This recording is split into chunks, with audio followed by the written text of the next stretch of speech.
Começou, boa tarde pra você, porque começou bendita hora, veja só. A cornetinha avisa pro Brasil inteiro. Começou o melhor programa da tarde, gente. Imagina vocês aqui, olha, o melhor programa ao vivo pro Brasil inteirinho agora, você participando com a gente, com os melhores, porque aqui não vem qualquer um, só vem os melhores. E atenção, doutor Mauro, nós temos dois requisitos para participar do programa, é bastante rigoroso. Deixa eu já saber. A primeira é que seja inteligente. Aqui. Segundo, que seja bonito. Tá vendo aí, ó? Acho que eu tô fora. Não. Seja bonitão. Não, gente feia a gente não chama pra... Nem vê. Só a gente... Obrigado aí. Olha quem tá com a gente aqui hoje. Já vou começar. Doutor Mauro Gomes. Obrigado, doutor, que tá aqui com a gente. Obrigado pelo convite. Muito obrigado. Doutor Mauro Gomes é uma referência na pneumologia no Brasil. Professor de pneumologia na Santa Casa, né? Também no Hospital... trabalha no Hospital Samaritano. Também editor científico da @pneumaimagem. É um Instagram, um portal de atualização médica, um site na internet para médicos. Para médicos. Também tem nas redes sociais. Mas se a gente quiser ir lá, pode, às vezes não vai entender nada, mas... tem informações úteis. Obrigado, doutor. Obrigado. Olha quem está de novo aqui, Aldrey Daniel Caldas, nosso professor de inglês. Olha que beleza, obrigado. Aldrey fez aniversário dia 21, coincidiu que no dia 21 ele fez 21 anos e está aqui, ó, participando. Trouxe bolo pra gente e trouxe também isso aí, ó. Ali, ó. É uma geleia, um doce e um licorzinho. Lá de Guaratinguetá. Guaratinguetá, do Pé da Serra. Olha, ele trouxe aqui, ó. Ele é um convidado que trouxe. Eu falei, traga mesmo pros outros verem e trazer. Obrigado, viu? Imagina. De Guaratinguetá. Doce de abóbora, geleia. O licor. Licor de quê? De limoncello. Ai, ó. Limoncello? Nossa, eu podia até tomar aqui agora. Ah, levantar aqui, o Chico quer mostrar aqui. Mostra, Chico. Olha aqui, ó. Olha aí que beleza. Obrigado, Chico.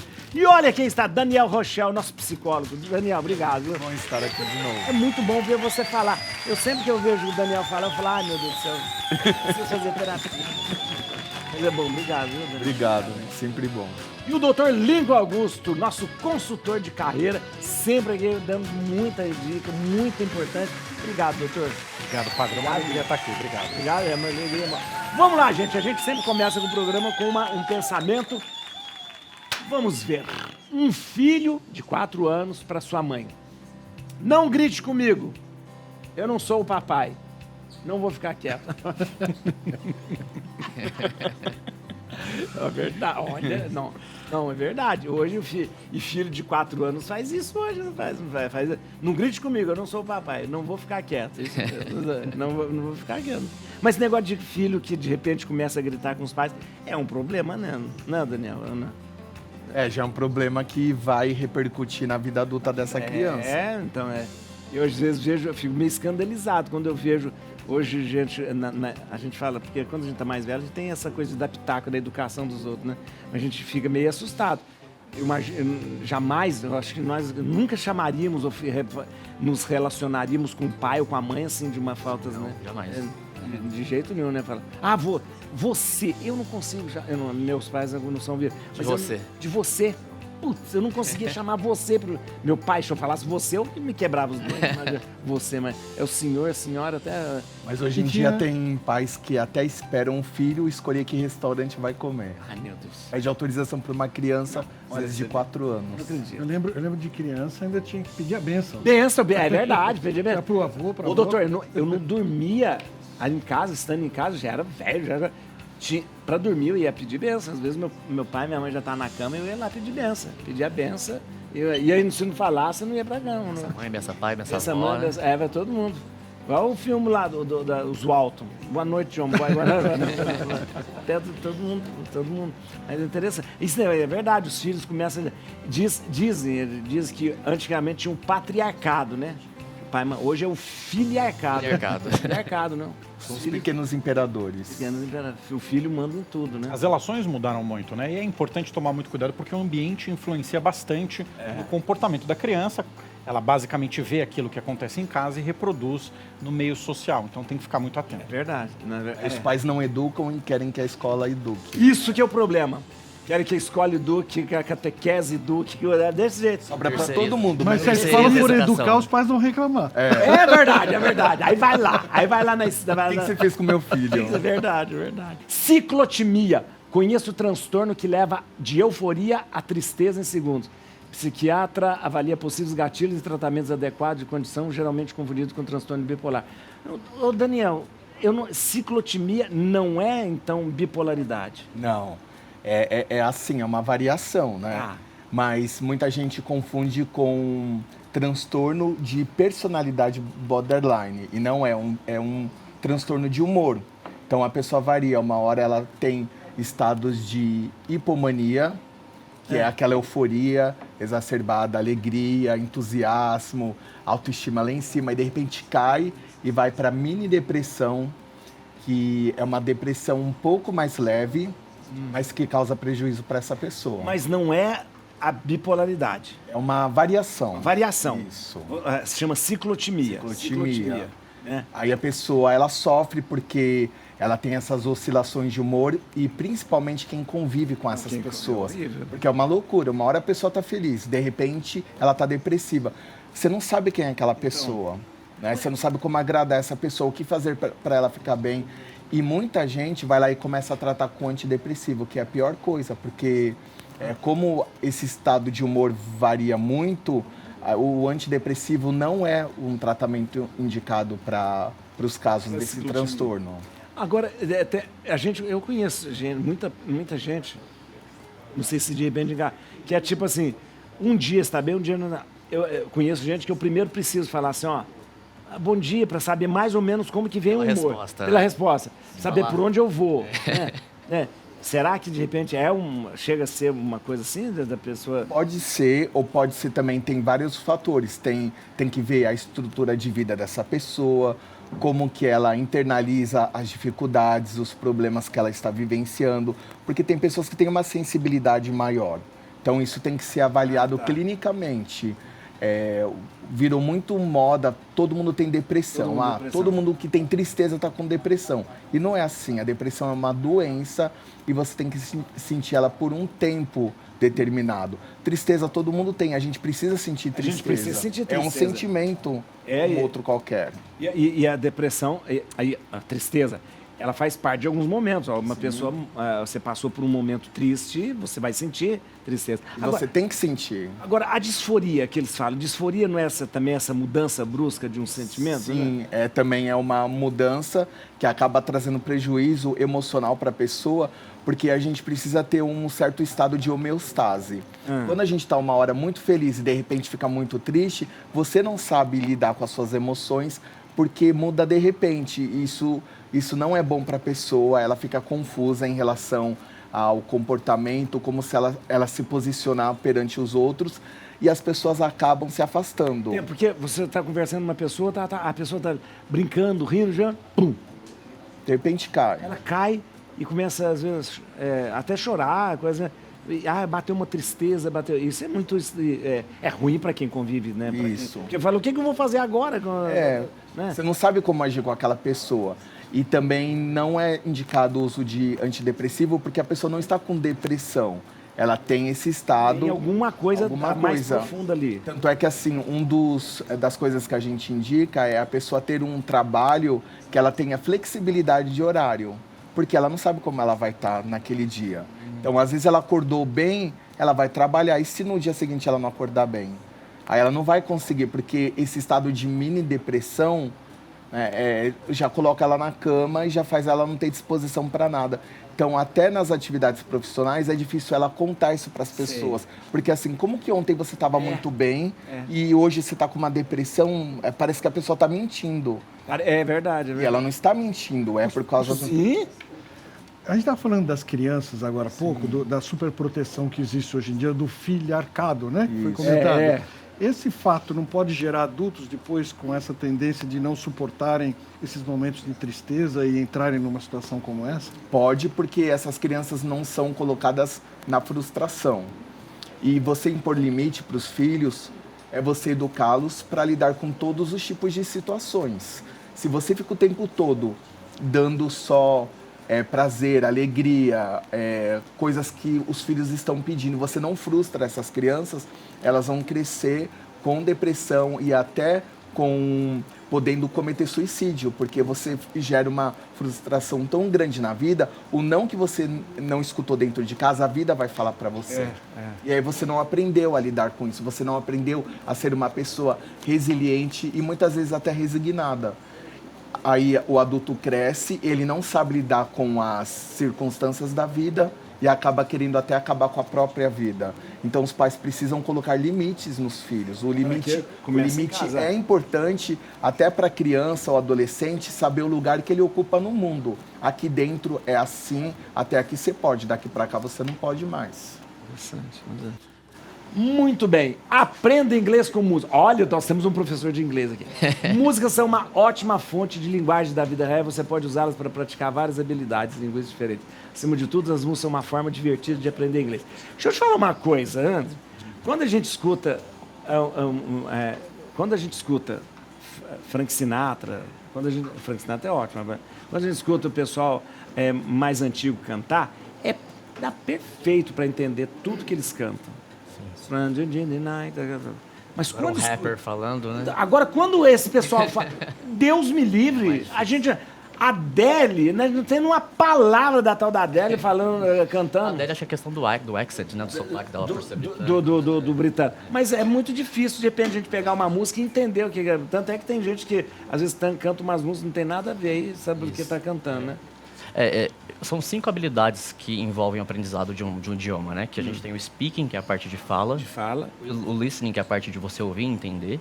O reading, que é você fazer leitura. Aprende vocabulário com isso. O writing, que é a escrita, e um pouquinho do grammar também, que é importante pra gente aprender o porquê das coisas, da gramática. Você consegue extrair essas 5 habilidades com música. Com a música? Com música dá pra gente aprender? Dá pra fazer. Então você vai pegar a música, uma música de preferência que a gente já consiga entender alguma coisa. Mais ou menos, né? Mais ou menos, né?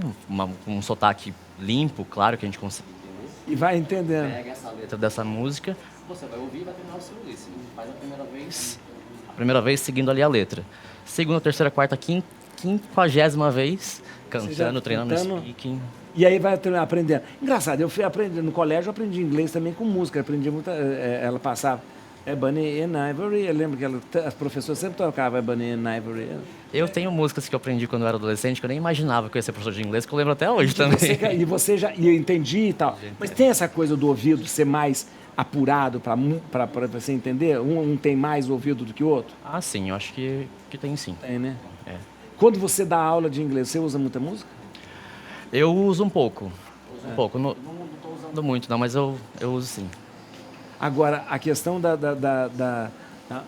tem uma música do Lionel Richie, daquele filme Endless Love, é perfeito. A gente escuta, parece que a gente está escutando, falando por Endless Love. É muito, muito, muito fácil de escutar eles cantando e entender tudo que eles falam.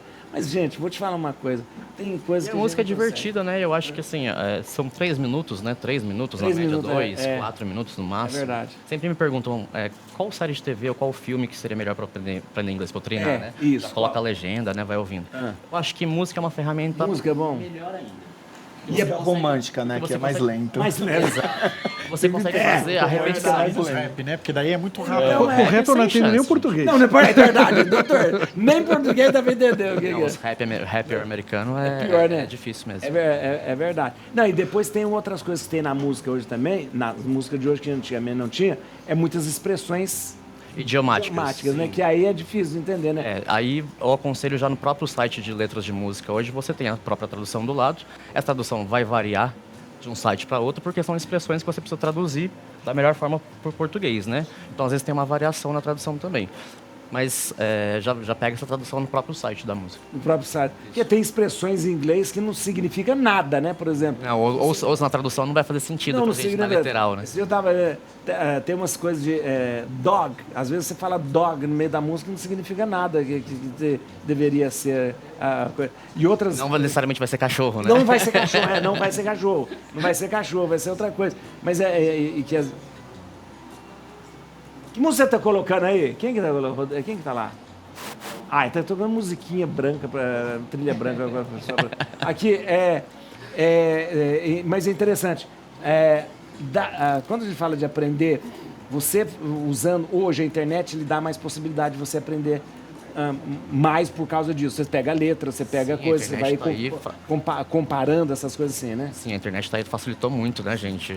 Alguns anos atrás, poucos anos atrás, quando eu estava aprendendo inglês, eu não tinha essa facilidade que vocês têm hoje. Você morou lá? Morei. Morou onde? Morei na Filadélfia. Filadélfia? No subúrbio da Filadélfia. Você morou quanto tempo lá? 2007 e 2010. Nossa, mãe. Aí você... Não tinha nem o WhatsApp, né? E você falava, aí acaba falando feito... Para falar como nativo, tem que morar lá. Essa exposição à imersão, ela é muito importante no aprendizado. Alguns especialistas dizem que ela não acontece sem imersão, né? Mas é muito importante. E você, quando mas as pessoas chegaram a perceber, quando você estava lá, que você era estrangeiro ou não? Olha, não por causa modéstia à parte, o meu accent é muito bom. Nossa, viu? Olha lá. Ó. Então, o melhor elogio que eu recebi era esse. Nossa, você é Brazilian? Olha, ó, viu? Que coisa interessante. Mas é prático. E ficando lá, entendendo, escutando também. Se expor, né? Todo mundo fala inglês aqui? Todo mundo? Não. Engraçado, no meu Instagram eu uso muita música, né? E antigamente eu colocava música, uma vez veio um monte de hater falar: nossa, essa música não tem nada a ver com seus princípios. A música era linda, só que quando eu fui traduzir a letra, meu Deus, então, agora eu tenho toda a música traduzir, ler a tradução para depois eu publicar, cuidado. Porque senão... Mas você tem razão nisso. Aquela música do Aleluia lá do Shrek, ela é muito bonita. Mas a letra daquela música é horrível. A letra daquela música do Leonardo Cohen, né? Que é um coisa. Ele fala, nossa, pelo amor de Deus. E canta nos casamentos, que o pessoal chora. A língua tem isso, né? Porque fica bonito cantado em inglês. Às vezes a letra nem é boa, mas você tá lá chorando, emocionado. Você fala, que música linda. Quando você vê a tradução, você fala, um elefante isso? Pisando numa loja de cristais, né? E aquela... Mas, ó, tem uma música... tá bom. Living on Prayer... que é o do... Nossa, que linda essa música. A letra dela é muito bonita. Vamos lá.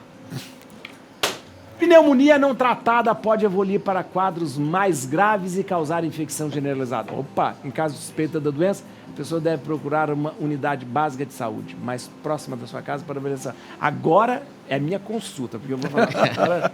Doutor, existe esse negócio de princípio de pneumonia? Essa é muito boa. É a mesma coisa que você dizer para a moça, você é princípio de gravidez. Ou você está grávida ou você não está. Ou você tem pneumonia ou não tem. O que tem é que existem pneumonias mais leves, que são menos graves, os sintomas são mais brandos e a pessoa pode tratar em casa. E tem pneumonias mais graves que pode acontecer como está no texto, pode evoluir de maneira acentuada para infecção generalizada e morte. Para você ter uma ideia, pneumonia é a segunda causa de morte no Brasil. Que isso? Interno, no sistema público de saúde, cerca de 700 mil casos por ano de pneumonia. Então é uma doença que leva a muita gravidade, risco de óbito, especialmente criança pequena e pessoas acima dos 65 anos de idade, e por isso que a gente recomenda vacinas. Então, né? Mas aí que eu queria perguntar para o senhor. A pneumonia, o que é a pneumonia mesmo? O que ela causa? A pneumonia é quando uma bactéria, um vírus entra dentro do pulmão e leva a infecção dentro do pulmão. Isso, por exemplo, o senhor falou de vacina. Tem vacina para pneumonia, mas tem pneumonia que não é provocado pela bactéria, ou não?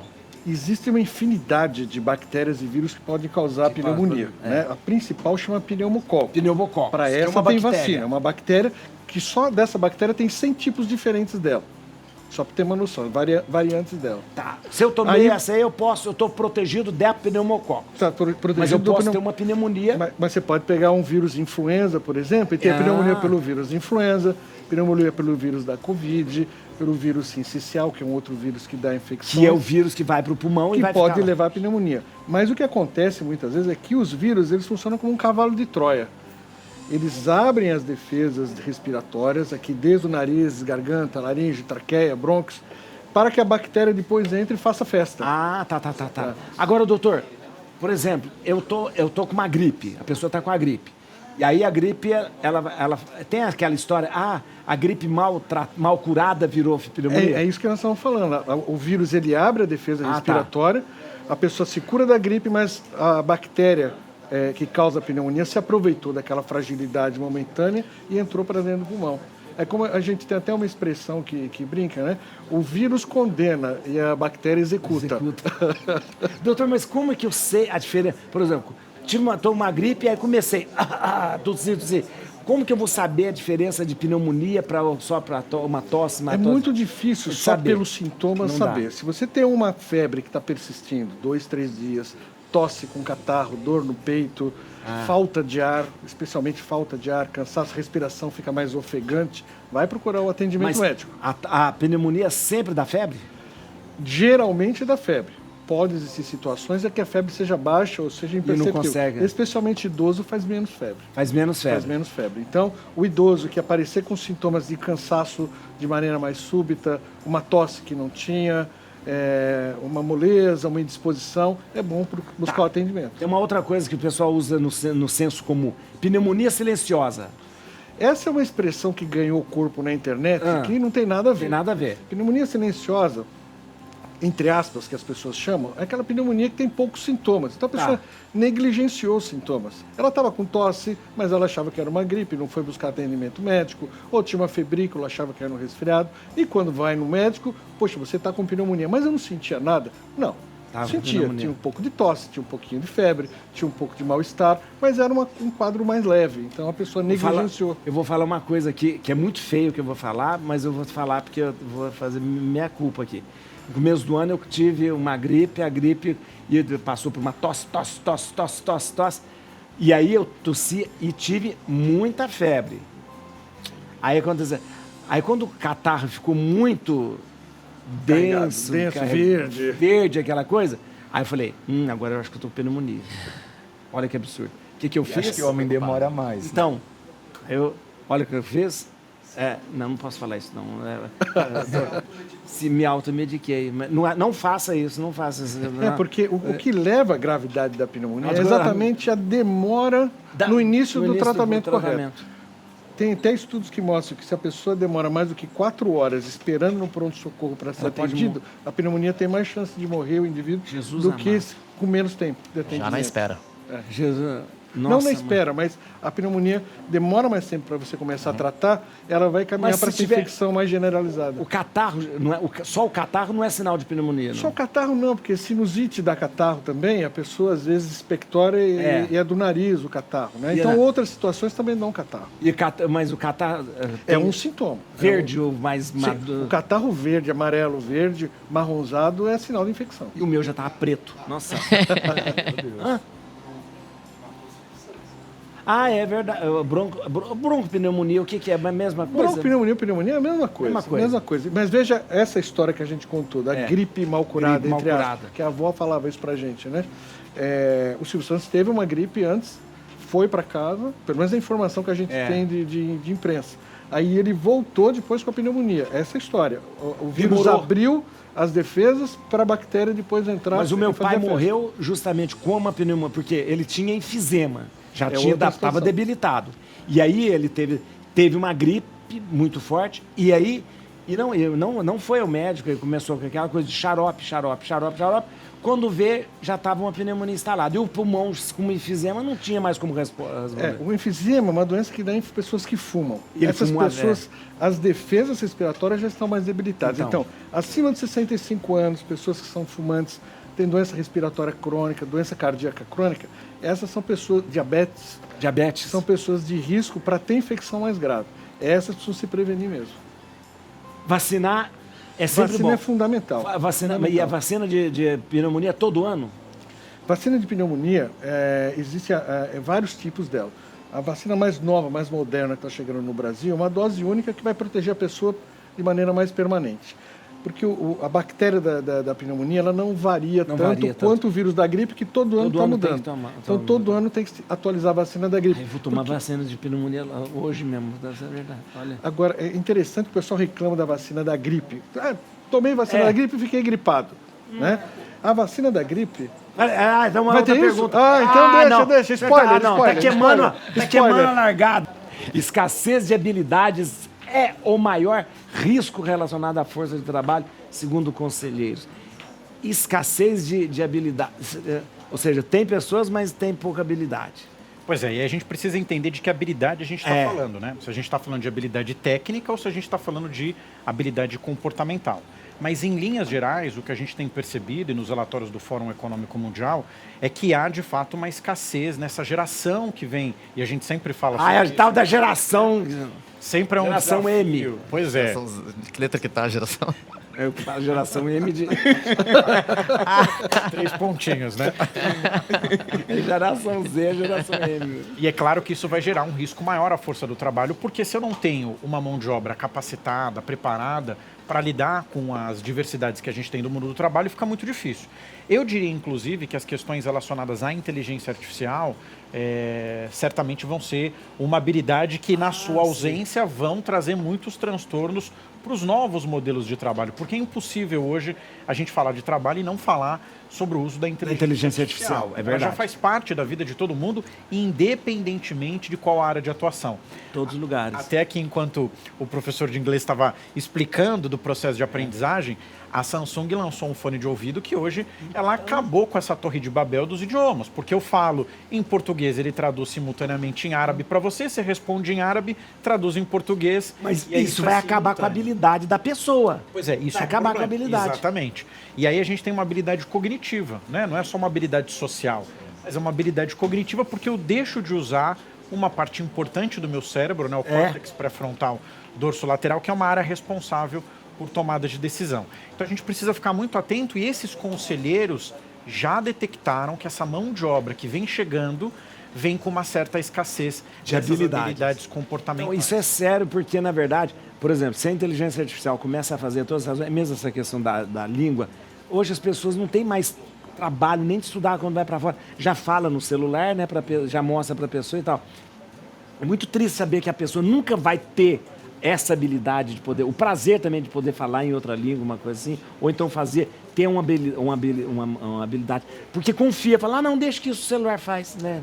E cada vez mais a gente vai ficando refém. A Meta agora instalou no WhatsApp inteligência artificial. Quer dizer, você consegue ali ter respostas muito rápidas usando o recurso da inteligência artificial. O que aconteceu antigamente? Antigamente a gente aprendia tabuada. Vocês aprenderam tabuada? Aprendiam tabuada, né? Todo mundo aqui. Até na régua. Na régua, viu? Na régua. Aí tá, quando entrou esse negócio de calculadora, hoje quase ninguém sabe tabuada. Não sabe tabuada. Então, e vai acontecer isso. Era uma habilidade nossa antigamente, você está falando. E até nos cadernos, nas agendas. Então, mas essa habilidade nós perdemos, nós não sabemos mais a tabuada. Aliás, as pessoas não sabem mais.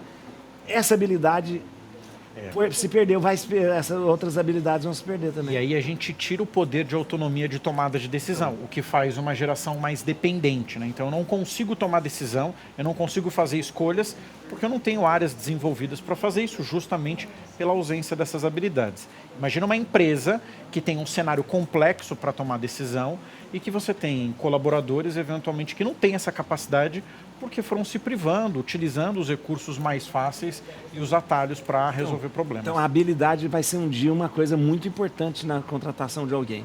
Já é hoje. Já é. Por isso que a gente fala, brincando, que a gente contrata pela habilidade técnica e demite pelo comportamento. Ninguém manda embora alguém porque você é bom demais. Tô te mandando embora porque você é um excelente funcionário. Não. Você manda embora alguém porque, eventualmente, o aspecto comportamental, alguma coisa falhou. De repente, até a habilidade tinha, ele era bom, mas não conseguiu. Olha que coisa. Vai ser complicado.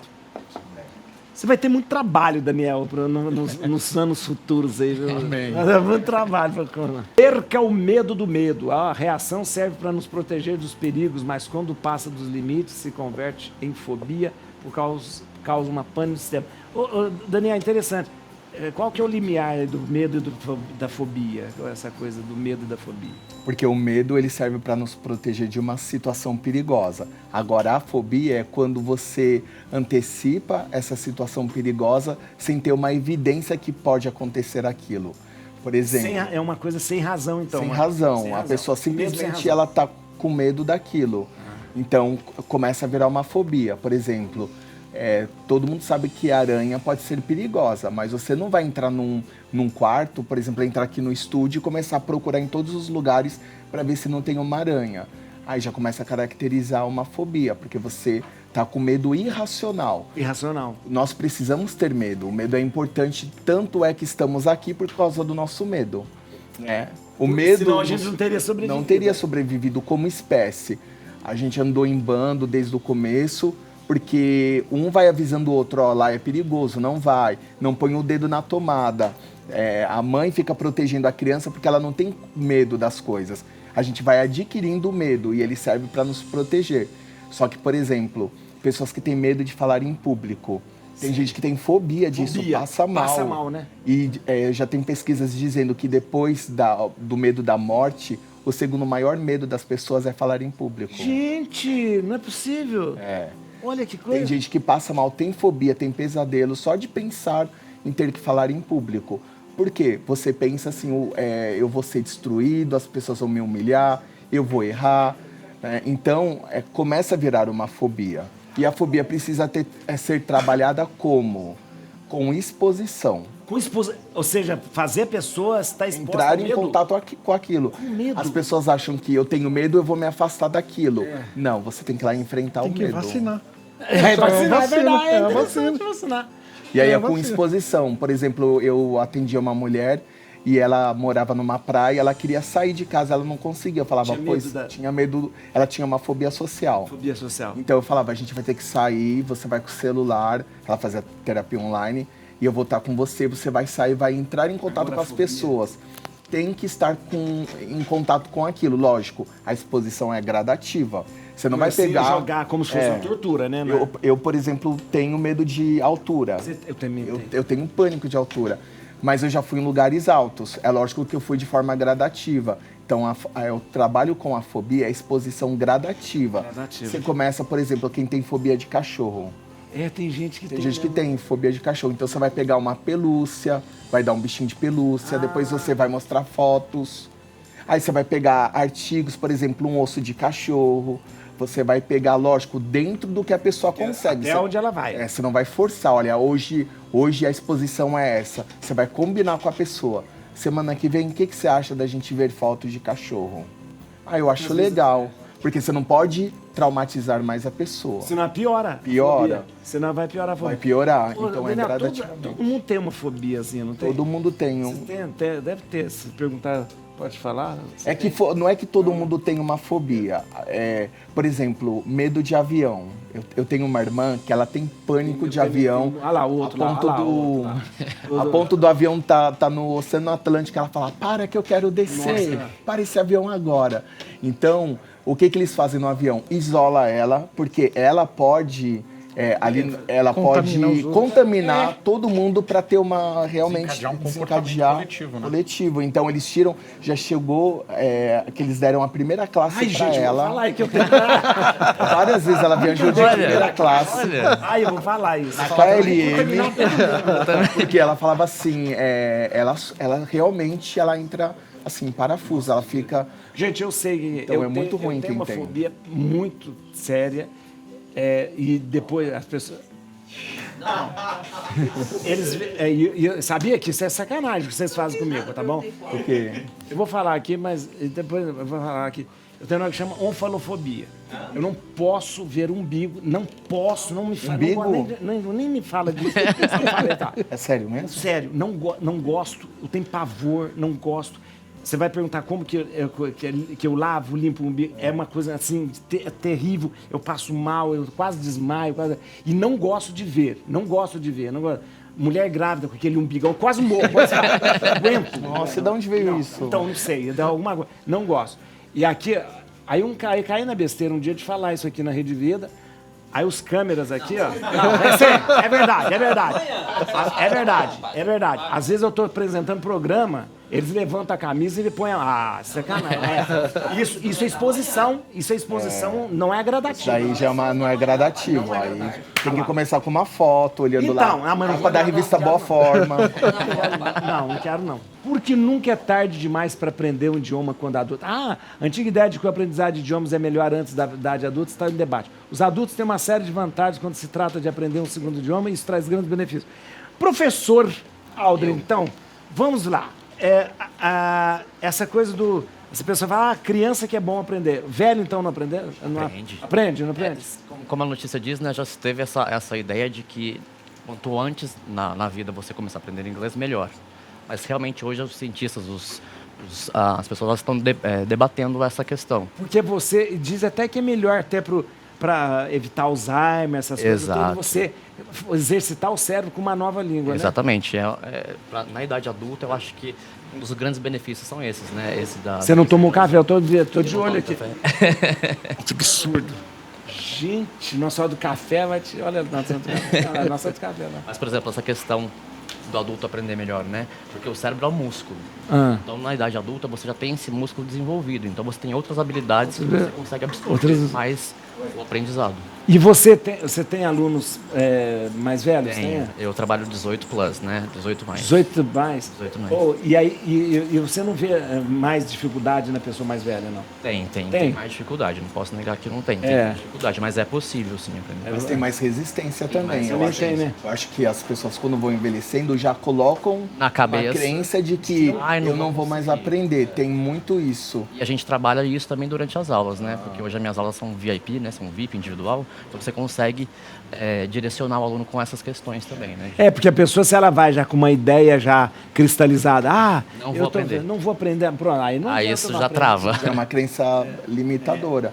Eu acho legal você aprender, eu não sou professor, mas pensando pelo lado psicológico, você ter uma motivação para aprender aquilo, de repente uma viagem, ou fazer novos amigos, ou ler, ou assistir um filme. Eu acho que você precisa ter uma motivação. Essa questão da viagem é uma das motivações assim, que eu mais tenho lá. Eu vou viajar daqui a um tempo, preciso aprender inglês. Todo mundo quer aprender, né?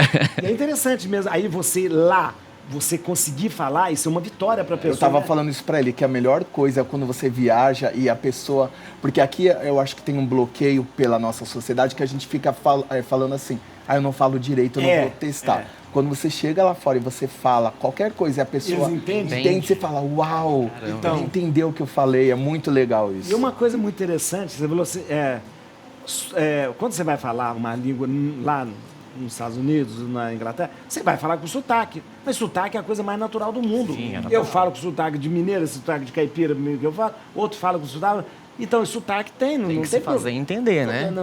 Não quero chegar diferente. Eu vou falar igual... Não tem essa coisa. Tem que se fazer entender. Muito bem, vamos lá. A vacina da gripe. Por que todo mundo que toma... doutor. Era spoiler. Quando toma a vacina da gripe, fica gripado. A vacina não é eficaz? É mito. O Ministério da Saúde reforça a vacina contra a gripe eficaz e segura. Entendo como que é. Então, por que essa história, doutor? Olha, não é que todo mundo que toma vacina da gripe fica gripado. Não. A vacina da gripe ela vai levar 3 a 4 semanas para o corpo produzir anticorpos. Então, nesse período, se a pessoa pegar o vírus da gripe, ela pode adoecer. Segundo ponto, vacina da gripe protege contra o vírus influenza, que é um vírus que causa a gripe mais grave. Mas não protege contra outra infinidade de vírus que podem levar a doenças respiratórias. Adenovírus, enterovírus e outros monte de vírus que tem aí. Então, se pegar um vírus diferente que tem na vacina, ela pode ficar gripada. A grande vantagem da vacina da gripe é proteger contra as formas graves da gripe. Da gripe, isso. Quais são as formas graves? É a pneumonia. Ela protege contra as mortes por pneumonia. Então você pode pegar a gripe, mas você não vai ter aquela forma grave da gripe. Você não vai que leva a pneumonia, que vai levar à morte as pessoas idosas, as pessoas com doenças respiratórias crônicas, diabéticos, doenças cardíacas, etc. Aqueles grupos de risco vão ter menor chance de morrer. Por quê? Porque a doença não vai ficar grave.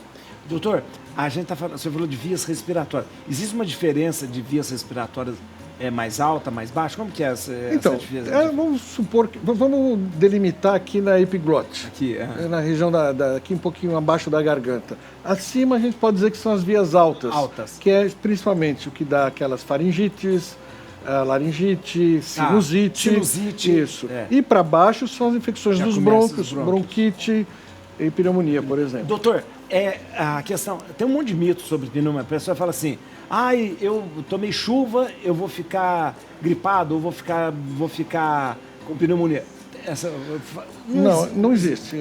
Pneumonia é um vírus, uma bactéria que entra dentro do pulmão. E mesmo assim, eu dormi com o ar-condicionado ligado, peguei pneumonia. Não existe. Isso aí é mais uma lenda mesmo. É a questão do corpo quente, eu tô com o corpo quente, essas coisas. Também não. Agora, existem pessoas que têm sensibilidade às variações de temperatura. normalmente são pessoas alérgicas que têm isso. Sei. Então, são pessoas que acabam... Mudou a temperatura. Aí você vai tá- ter crise de rinite ou de Ele tá sinusite. fônico, ele falou que tá fônico. Vai ter laringite, vai ter crises de asma. Então, isso é uma sensibilidade individual que não foi a mudança do tempo. É que tem pessoas com sensibilidade maior a isso, que é uma predisposição individual e genética. É, porque essa coisa, você vai ficar com ar-condicionado, vai ficar com pneumonia. A pneumonia não é causada por causa Agora, disso. aí essas pessoas com sensibilidade, Elas podem desenvolver... aí ficando com essas vias aéreas inflamadas, por exemplo, laringite crônica por causa do ar-condicionado, exposição ao ar-condicionado, variação do tempo, aí a bactéria pode se aproveitar dessa situação. Aí é aquela história, a bactéria... Ela aproveita... As bactérias que causam pneumonia, elas convivem com a gente normalmente, no nariz e na garganta. Elas vivem nos nossos seios da face e na garganta. Agora nós estamos com uma Nós bactéria estamos com aqui, toda cachorra. a bactéria que vai nos levar à pneumonia está aqui dentro. Aqui dentro, Ela está esperando esperando o o momento da sua desequilíbrio da imunologia, que desequilíbrio da covarde imunidade que ela é, para né? ela entrar ali dentro. Tá vendo a É importância difícil a pneumonia passar de pessoa para pessoa. Ah, Raras as bactérias que provocam passa. isso. Claro que os vírus passam, Passa, que nem Covid, obviamente É, passou. é. Mas a bactéria da pneumonia, que é o pneumococo, essa não passa. Ela vive aqui dentro, esperou o momento do desequilíbrio da imunidade para Pra entrar. aproveitar a nossa fragilidade. Agora, muita gente fala assim, tá com pneumonia, vamos isolar tudo na casa, ninguém mais toma no copo da pessoa.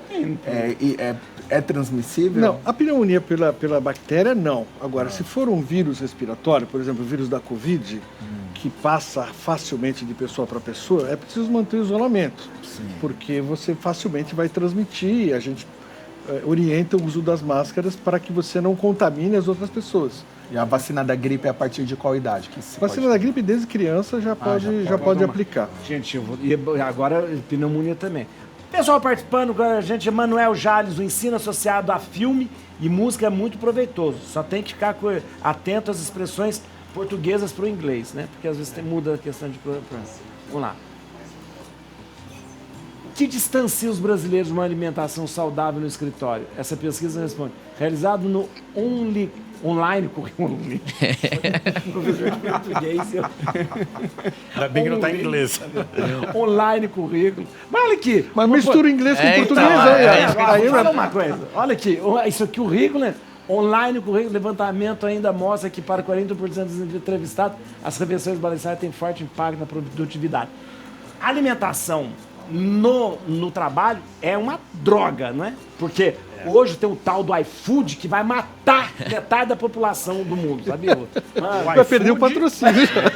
Acabou de perder o patrocínio. Ou vocês nos patrocinam ou vão tirar O iFood é ultraprocessado, né? ultraprocessado, A é gente verdade. sabe que, infelizmente, faz parte do consumo aí de uma grande parte da população brasileira. Mas essa pesquisa, apesar dela ter feito dentro desse online currículo, a gente tem um estudo de Harvard, recentemente, nos Estados Unidos, que fez uma correlação que foi o que estimulou esse estudo que a gente está vendo aí, que diz o seguinte. Eles entrevistaram uma população em Harvard e chegaram à seguinte conclusão. Que aquelas pessoas que mantinham uma alimentação mais saudável, por exemplo... No trabalho, rico em triptofano, então peixe, frango, legumes, né, um aminoácido importante, elas eram 25% mais produtivas no trabalho do que aquelas que não consumiam. Então já tem uma relação de estudo publicado que mostra a produtividade com a alimentação. Ou seja, quanto mais mal nós nos alimentamos, teoricamente, produzimos menos. Então esse é o primeiro ponto. Agora a questão é, como é que eu vou conciliar uma alimentação balanceada nessa loucura que é o nosso dia a dia? Em que tudo, basicamente, você pede pelo celular e você está muito mais predisposto a tapar a fome do que fazer uma refeição. Exatamente.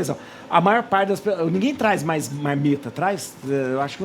Você traz marmita? Traz.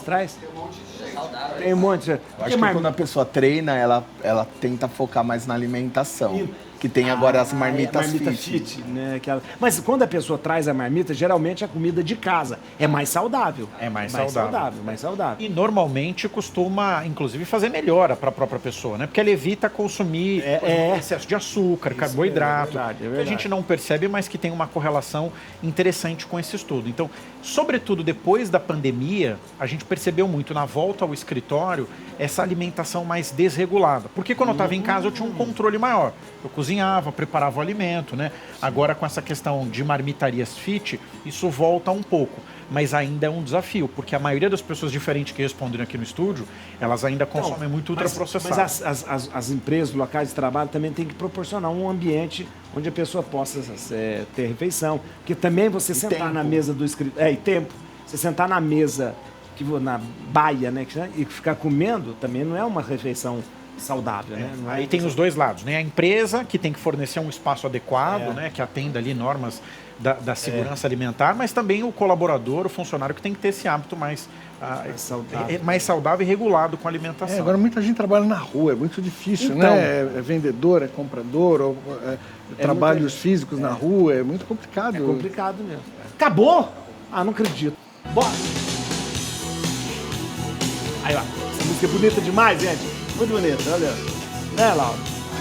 Ó, ele... então, essa é uma que ela trabalha numa cantina, ele trabalha numa coisa, os dois não têm dinheiro pra nada, mas eles vão viver pela fé. Viver pela fé. Muito bem, obrigado, doutor, muito obrigado. Atenção, doutor Mauro Gomes, você precisa conhecer o @pneumoimagem. Isso é pra médico. O meu pessoal é @drmaurogomes.pneumo. O site do doutor é drmaurogomes.com.br. E no Instagram, drmaurogomes.pneumo. Isso. Doutor, tá lá, ó. Tá lá, ó. Opa, doutor, obrigado. Tá lá. Entra lá, gente, só informação. Para de escutar gente de internet falando as coisas. Escuta médico. Né? Tem muita gente que fala bobagem. Muita bobagem. Tem que procurar sintomas no Google também, né? Sintomas no Google. Ah, meu Deus do céu. Audrey Daniel Caldas Jales, the best English teacher of the whole world, viu? Olha aí, ó. Obrigado, ó. Obrigado. Você dá aula online? Do online. Online. Vamos procurar um professor bom? Então, ó, no Instagram, @4UEnglishPlace. Mas olha lá como que é escrito, olha lá. 4U English Place. 4U English Place. No Instagram, I am Audrey Daniel. I am Audrey Daniel. E no telefone, pode dar esse telefone? Pode, sou profissional. Pode ir lá o telefone, ligar agora. 0 operadora 12 991 98 6896. Obrigado, viu? Muito obrigado. Daniel, muito bem, muito obrigado. Bom estar aqui Daniel, sempre. olha, obrigado mesmo. Daniel, você pode procurar, o Daniel também, você atende online também, Atendo. né? Online também, @psi.danrochel. @psi.danrochel, olha aí, viu? E olha, Dr. Lincoln, olha, muito obrigado, Dr. Lincoln Augusto.com.br e também no Instagram, @dr.lincolnaugusto. Muito obrigado. Olha aí, agora vai traduzir. Então, começo lembrando quem está com a gente, Ricardo Godoy. Ricardo, obrigado, Ricardo Godoy. Publicitário executivo e o CEO da Soul TV. Soul TV é uma plataforma de TV streaming para você ter muitos canais, assistir de qualquer lugar do mundo, né? Isso mesmo? Exatamente. Qualquer lugar. soultv.com. Pode entrar aí que você já sabe, eu já vou dando... Obrigado, Ricardo. Obrigado. Dr. César Rodrigues, olha, ó. Dr. César, obrigado, Dr. César. Prazer estar aqui, padre. Dr. César, ele é especialista em planodontia, mas não é qualquer especialista. Ele é um dos pioneiros, né? Um dos pioneiros, e obrigado, viu, estar aqui com a gente. Viu? Muito obrigado, prazer. Pioneiro e uma das referências aí, ó. Muito obrigado de estar com a gente aqui. Tem muita pergunta pra gente fazer hoje para o senhor. E a doutora Briana Nicoletti. Obrigado, doutora Briana. Prazer estar aqui. Alergista e imunologista. Obrigado. Muito obrigado por estar aqui, viu, doutor? Obrigada a vocês. E vejam só ele, Hugo Rocha, o nosso jornalista. Olha aí, ó. Tudo bem. Maravilhoso jornalista. Que bom estar aqui com você, viu? Com toda essa Ele falou assim, hoje eu vou estar no programa. Falei? Falou. Ah, que bom que vai estar no programa. Isso é conluio isso aqui já, hein?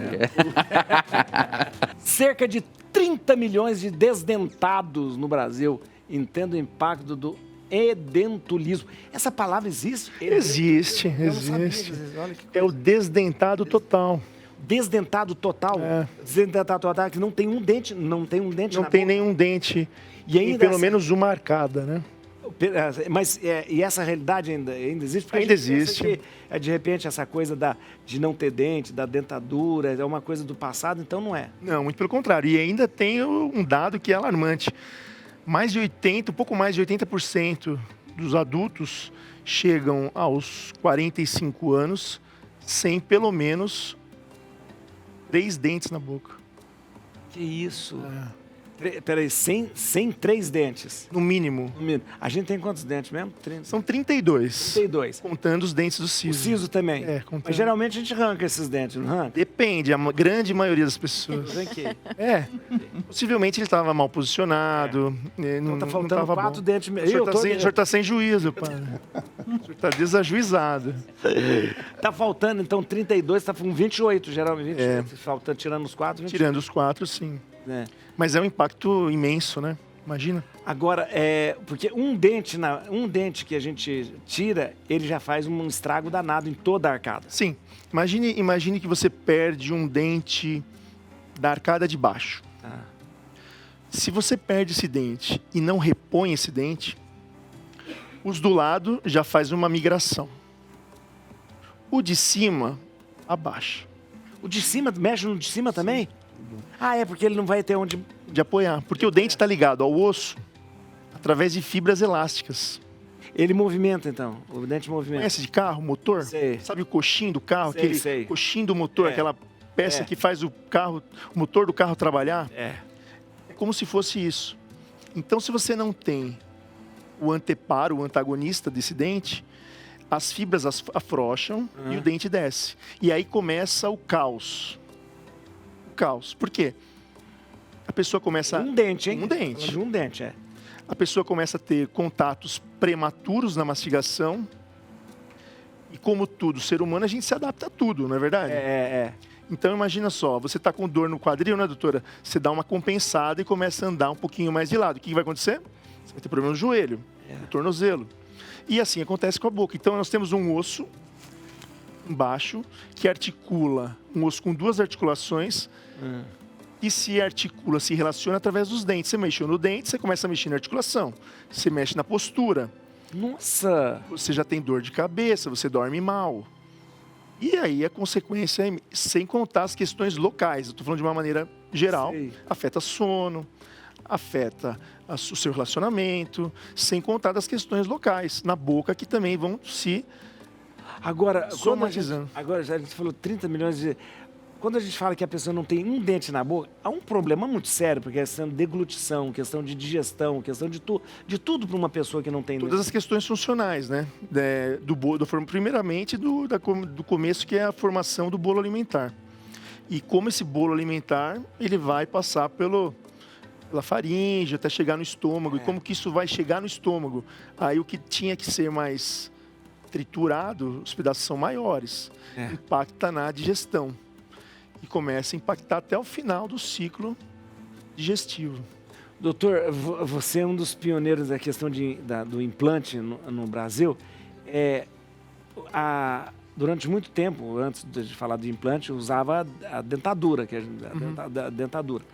A dentadura, ela foi totalmente substituída pelo implante ou ainda existe muita dentadura? A dentadura é uma opção de tratamento para quem não tem nenhum dente. Então, sim, isso. É lógico que isso tem uma série de... Existem alguns vieses para as pessoas poderem ter o tratamento. Sim. Então, a dentadura seria o primeiro tratamento mais antigo. Hoje em dia, não consegue substituir. Não existia tratamento dentário. A pessoa... extraía o dente, extraía o dente. A pessoa chegava um problema, ela tirava... O problema era o dente, né? Tirava o dente. Nós estamos falando disso na década de 60. Isso. Acho que penso que hoje em dia as pessoas procuram tratamento, devem procurar tratamento e tem realmente possibilidade para quase tudo. Então, hoje o implante ele pode substituir aquela dentadura? Então, imagina só, quem não tem nenhum dente. É lógico que depois de uma avaliação, exames radiográficos, enfim, pode-se colocar 4 ou 6 implantes e a pessoa tem uma prótese fixa. Tá. Uma prótese. Aí é um substituto, é uma outra opção ao tratamento da dentadura. porque E ela fica, aquela prótese.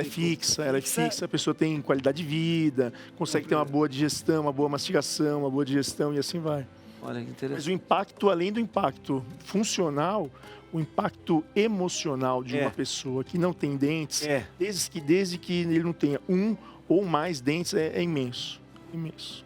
Por que pegamos gripe com tanta frequência? Isso eu também tenho uma raiva disso, porque estudo identifica e explica as principais razões. A umidade, os ventos frios, bem como a queda e o aumento rápido da temperatura, faz com que a nossa imunidade abaixe e muitos vírus proliferem. Doutora, fala pra nós agora, por que toda hora a gente acaba de pegar uma gripe, não, e pior, me dá raiva, você vai viajar, você pega a gripe. O ódio que tem criança na escola, doutora. Nossa, criança na escola. Mas aí tá em desenvolvimento imunológico, né? Não tá. E a gente que tá com... A gente não, a gente tem vários motivos para pegar uma gripe atrás da outra. Então, não existe milagre de imunidade, Não existe, não. mas dormir bem, fazer exercício físico e ter uma boa saúde de intestino, comer bem. Olha aí, você falou uma coisa que eu falo aqui sempre, todo médico vem aqui, sempre, qualquer coisa que a gente pergunta, 3 coisas, eu falo, chama Santíssima Trindade. Dormir, comer e hã? Exercício. E exercício. Comer e dormir, isso é um Mas filme. mais uma boa também. saúde Ajuda a rezar mental, espiritualidade é outro pilar importante. Comer, né, dormir Fábio? e... Como que é aquele filme? O livro? Rezar, Rezar, comer... rezar, isso mesmo. O amar tá dentro da espiritualidade, É verdade. de tá feliz, né? Feliz. Mas isso aumenta a imunidade da gente. Isso melhora. O Melhora. que acontece é que o estresse, a ansiedade, ele aumenta o cortisol, atrapalha a parte hormonal e isso atrapalha os mecanismos que a gente tem para se defender. No frio, que a reportagem estava falando um pouquinho do frio, o que acontece é a nossa porta de entrada para o vírus e para a bactéria é o nosso nariz, a nossa boca. Isso. Quando esfria, quando está muito seco, a estrutura que a gente tem lá de células e a mucosa de defesa, ela fica atrapalhada. Então, abre a nossa porta de entrada. Mas isso é uma imunidade, por causa da imunidade. Só que se você está com uma boa imunidade, apesar do frio e do ar seco, você não vai pegar. Vai pegar. Se você tá inflamado, o resto não tá legal, não tô dormindo bem, tô estressado, aí você tem mais chance de pegar. Deixa eu te falar, e por então, esse negócio, pessoal, vai pegar friagem, você vai ficar gripado. Tem a ver. Tem a ver? É verdade. Olha. Porque atrapalha, na verdade, a friagem, o que acontece é o frio diminui o batimento ciliar que a gente tem no nariz para fazer a limpeza do ar, né? E o mecanismo todo respiratório. Isso atrapalha uns 50%. E aí o vírus que entra ou as células que tem lá para defender, elas ficam desorganizadas. Então, para aumentar a imunidade, o segredo é esse? Comer bem, dormir bem, aquela coisa. Estar desinflamado. Estar desinflamado. Esse é um dos principais. Para estar com a imunidade. Outra coisa legal, tomar vacina. Sim. Uma vacina. Muito bem. Claro que Tomar vacina. Uma vacina, isso mesmo. Mas o Rodolfo falou que não é pra gente falar de vacina agora, que tem uma próxima. Então, então não é. Depois eu falo da vacina. Bravo, viu? Depois eu A falo. vacina, você tá queimando largada. Mas é um pilar importante. Aliás, é essencial, pelo amor de Deus, Né? pelo amor de Deus. Mas a questão de que, geralmente, eu falei assim, na pessoa, a gente vai morrendo de cansado, eu sou sempre assim, não aguento. Aí eu tiro férias, falo assim, agora eu vou viajar. Tudo doente. Porque eu tava com a imunidade... Cortisol lá em cima, a hora que você descansa, Então, na hora que a gente descansa, Adoece. a imunidade atrapalha. O mecanismo que a gente tem entre as células de sinalização fica atrapalhado. Porque aí a gente fala assim, graças a Deus, relaxei, não vou ver mais, não vou ver. Aí vem todas as doenças que tem. Mas isso acontece. Aí a gente passa uma semana doente, né, pagou hotel...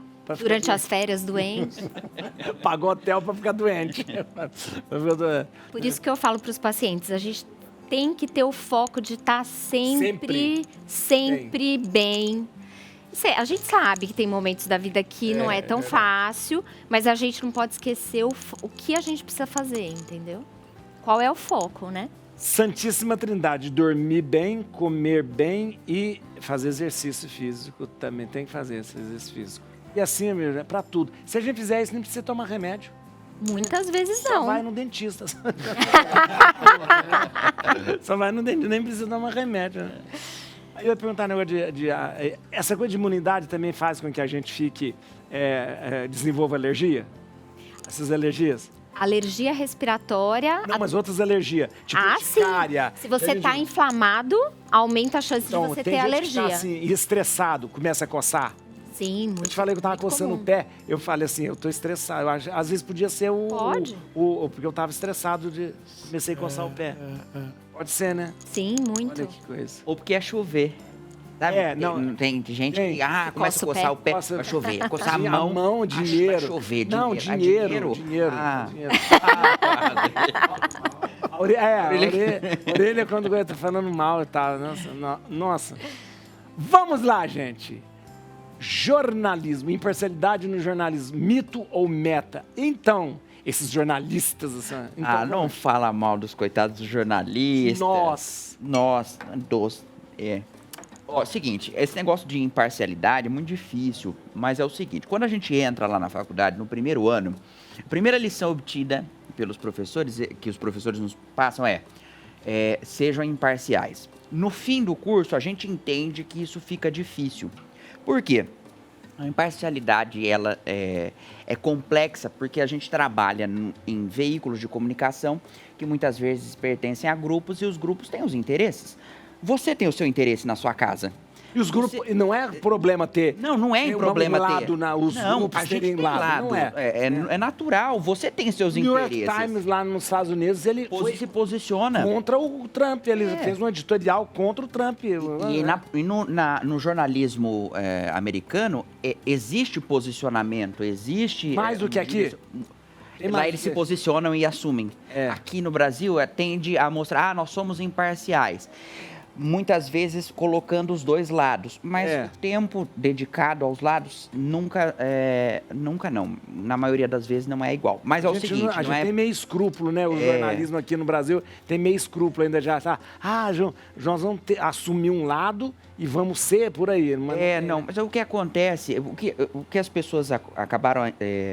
O que acabou acontecendo nos últimos tempos é o seguinte, com o advento da internet e as pessoas começaram a receber as notícias no celular, o que elas fizeram? Elas começam a achar que o que elas recebem escrito, sem uma apuração, é verdade, sendo que, na verdade, o trabalho do jornalista, mesmo que posicionando-se com um objetivo até em prol de benefício de vocês que estão em casa, porque, por exemplo, não dá para você assumir a questão de não vacinar as pessoas, não faz sentido isso. Então, em prol da saúde ou dos benefícios para quem recebe aquela notícia, ele se posiciona e é necessário acontecer isso. Então, a imparcialidade, muitas vezes, como é que a gente vai dar espaço, padre, ou para vocês que estão na mesa, para o lado oposto a quem é contra se vacinar, falar? Entendi. Não tem muito sentido, né? A ciência no mundo inteiro fala que você precisa se vacinar. Estou usando a vacina porque vai entrar daqui a pouco em pauta. Mas ela nem vai precisar falar, né? Mas, entendeu? É necessário que exista um lado e muitas vezes esse lado, eu acho que há uma notícia que, se for possível, a gente vai tratar na questão a seguir. Seguinte é o seguinte, as pessoas sobre desinformação. Só 1,5% das pessoas entrevistadas consideram as notícias recebidas de jornalistas como desinformação, enquanto qualquer outra que é recebida ela é 1%? Só 1,5% das pessoas consideram que a notícia de jornalista é falsa, enquanto as outras notícias todo mundo dessa ou seja, para você entender. Então a credibilidade A credibilidade do jornalista e da notícia sempre é mais alta. É a mais alta. Nossa, porque agora todo mundo virou jornalista. Todo mundo faz um canal, bota um fundo, um chroma key, aparecendo da Jornal Nacional e... O problema é que as pessoas querem acreditar naquilo que elas gostam. É o que eu gosto, então eu vou acreditar, é verdade. Mas não é assim, gente, infelizmente. Movimento antivacina coloca em xeque a imunização em massa. Não, isso é... movimento de burrice coloca a vacinação em massa. Porque passar por uma moda, uma coisa, tudo bem, mas manter o erro e persistir no erro é diabólico, pelo amor de Deus, né? Eu acho que dá para entender naquele momento de caos, né, padre? Que estava todo mundo assustado. Isso. Ninguém sabia. Ninguém o pessoal sabia até direito. dava para... Mas, pelo amor de Deus. Vacina a gente tem vacina desde 1796. Como que começou a vacina? Em 1796. Isso. Foi um médico inglês. Eles estavam com um surto de varíola humana. E ele observou que as pessoas que trabalhavam com vacas, existe um tipo de varíola de vaca. Que eles não pegavam ou pegavam numa forma muito branda a varíola. E aí, esse contato com as secreções é que estava imunizando essas pessoas e aí eles começaram a imunizar com a secreção. Justamente. Daí o nome vacina, que vem de vacum, que é o gado vacum, que é o que... Por isso a gente chama vacina, né? Isso. E hoje a gente tem muita tecnologia para entendimento da melhor forma e segura de vacinar as pessoas, né? Então, a grande maioria das vacinas, a gente já quase não tem mais vírus vivo, fragmento, vírus inativado, né? Nós não teríamos chegado até aqui sem vacina, gente. A verdade é essa. Porque os patógenos, né, eles vão aumentando. Sem vacina, a gente não teria chegado onde nós estamos hoje. Exato. Né? É tanto para a sua imunidade individual, de você estar mais protegido para as doenças, mas em massa, para diminuir a transmissão das doenças. Doutora, né? E hoje tem vacina para qualquer doença? Ah, não tudo, mas para muita coisa. Não tem vacina para AIDS, né? Não tem vacina para AIDS, mas...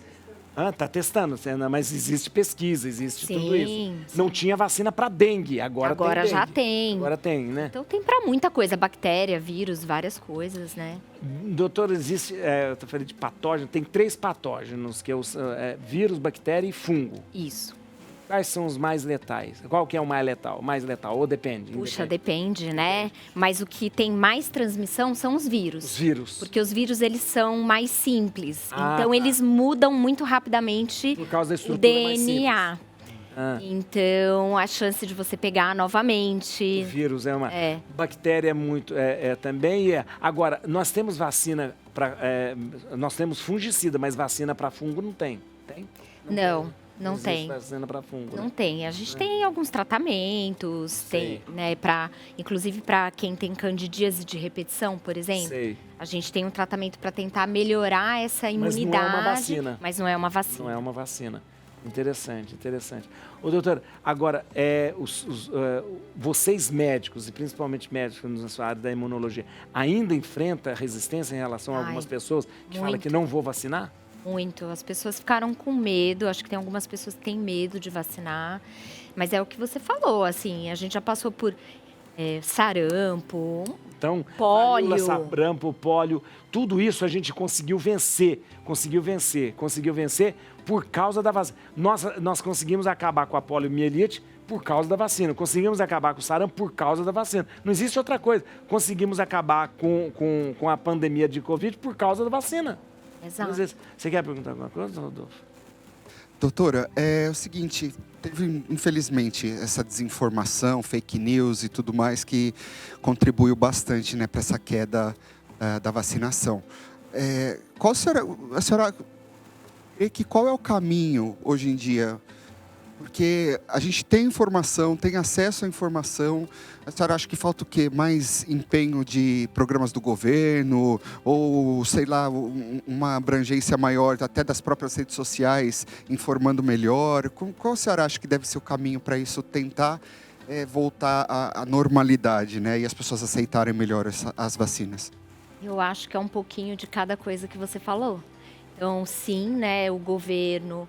Os padres, eu acho que... Vocês aqui na televisão, isso que a senhora está fazendo aqui, ó, à tarde, na televisão, falando sobre isso. Isso é importante, vir para a televisão falar sobre isso. Por isso eu acho muito... Eu agradeço sempre vocês, porque vocês dispõem do tempo de vocês. Podia estar lá no consultório, podia estar lá atendendo, mas vocês estão aqui falando para milhões de pessoas. Isso é importantíssimo que vocês falam. Falam, ó, é seguro, tem que vacinar, porque não tem outro caminho, né? Eu acredito super nisso. Então, assim, a gente passar uma informação de qualidade, isso é responsabilidade de todos nós, né? Vocês, profissionais de saúde, né?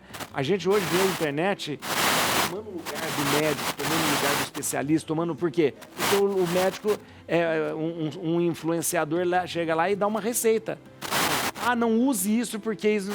os médicos não querem que você saiba. Como que os médicos querem que você saiba disso? Imagina. Né? Então, esse papel de vocês se impor é muito importante. Na televisão, na internet, ele falar, eu estudei, eu sei o que é que eu estou falando, né? Claro, a gente não ia fazer mal para os nossos pacientes, para as pessoas, né? Então, agora, essa questão da vacina é muito triste porque a gente começou a ver doenças aparecerem de novo por causa desse tipo de atitude, né? O próprio sarampo. Sarampo, né? A gente começou a ter casos que a gente não tinha mais, né? E a gente tem visto que a aderência à vacina de sarampo caiu drasticamente muito depois do Covid, né? Olha que coisa absurda. E a gripe também, porque aquela mania que a senhora tem de falar assim, eu tomei a vacina e fiquei gripado. Não é que ficou gripado, a gripe pode ter vindo, ela pode ter vindo mais branda também, né? Morreu, mas não morreu, né? Fiquei gripado, mas não morreu, né? Isso, a vacina ela vai te proteger para você não ter uma manifestação grave, mas não obrigatoriamente você não vai pegar mais. Então, e depois a pessoa tem quando você toma vacina, pode ser que você fique... Mas tem uma reação, fica mais branda e tal. Mas a pessoa fala, não, por causa da vacina, não é, gente, a vacina vai te proteger. Vou fazer uma pergunta para a doutora. Isso faz. Curioso agora. Eu não era moleque, eu ouvi falar. Ouvi falar disso. Mas tinha aquela vacina do revólver. Não ouviu falar? Eu ouvi falar também. Um absurdo aqui. Não que eu tenha passado por isso, não é? Mas eu lembro também que me contaram que era muito rápido. Fazia uma fila de criança, né? E era muito, acho que é quase uma vacinação em massa. Na escola, principalmente. Era o soldado que dava... Soldado. Imagina, quase a merendeira da escola. Como é que é isso, doutora? Ela foi substituída, não se usa mais, obviamente a gente não tem visto isso. Ela ia por pressão, então a pressão era... agulha. Não tinha agulha, era uma pressão. Então, mas eu achava até que ótimo. Eu ouvi falar, né? Ô César, mas você sabe que eles estão inventando, inclusive, vacina para você usar nasal. Spray nasal. Que beleza. Facilita muito, assim, né? Tem a gotinha. Ótimo, sim. Então, dependendo do micro-organismo, você consegue ter formas diferentes. Aquela vacina de revólver. A Rodolfo vai mostrar. Olha lá, gente, olha lá, ó. Olha lá. Isso era o máximo, gente, né? O medo que a criança já... Não doía, mas era a pressão realmente que incomodava. Olha que interessante. Porque ela não doía. Mas olha que interessante isso. Nem precisava desinfetar, porque era pressão. Então, sim. Não tinha de desinfetar, não tinha agulha, não tinha nada. E olha que interessante. E punha a garrafinha em cima da vacina. E pá. E isso que o César falou, o doutor César falou, e é verdade, fazia uma fila e não tinha... Era um atrás do outro. E não tinha, tô com medo. Pá! Não tomou vacina, não tem merenda. Pronto. Não tem merenda, é verdade, não tem merenda. E é verdade, nas escolas Nossa, isso foi... Mas isso acabou com muita doença. Era a vacinação da poliomielite, essa ou não? Não, essa não era da... Era da polio? Polio? Era da polio, acho que era da polio. Isso que sim. Meningite? A meningite, isso mesmo. Eu não sou dessa época, eu não sei. Agora ninguém é dessa época. Eu não sou. História, a gente fez pesquisa. Isso. Estudamos muito, né? Pra isso, Dei um Google aqui. Era meningite, porque começou um surto de meningite. O Brasil teve um surto de meningite, gente, que foi uma coisa escabrosa. Aqui em São Paulo aconteceu o surto de meningite aqui em São Paulo foi tão grande que as pessoas aqui no Emílio Ribas e tal, que cuidava, as pessoas nem passavam em frente, de medo de pegar... Meningite é muito grave. Meningite é grave. A vacinação em massa, que era a forma mais fácil de prevenir e acabar com o surto, começou no Rio Grande do Sul. O senador Bornhausen, que era governador na época, ele criou uma ideia, conversou com o cara que criou a vacina e instituiu um mutirão. Foi por isso que tinha um mutirão nacional depois. Isso. Mas seguido do exemplo que aconteceu no Rio Grande do Sul. Não tinha nada de frescura. Não vou tomar. Era obrigatório. Obrigatório. Jorge Obrigatório. Obrigatório, é isso aí. E não tinha nada. Ai, não vou tomar. Não tinha. nada. E Fazia uma fila e vamos lá. Ivan, não tem nada desse negócio. E agora você falou, não vai vacinar, não come. Não tem merenda. A merenda marcou ele, né? Você viu? Merenda. Tanto é que você entrava na fila várias vezes pra comer mais. Mentira. Aumenta o som.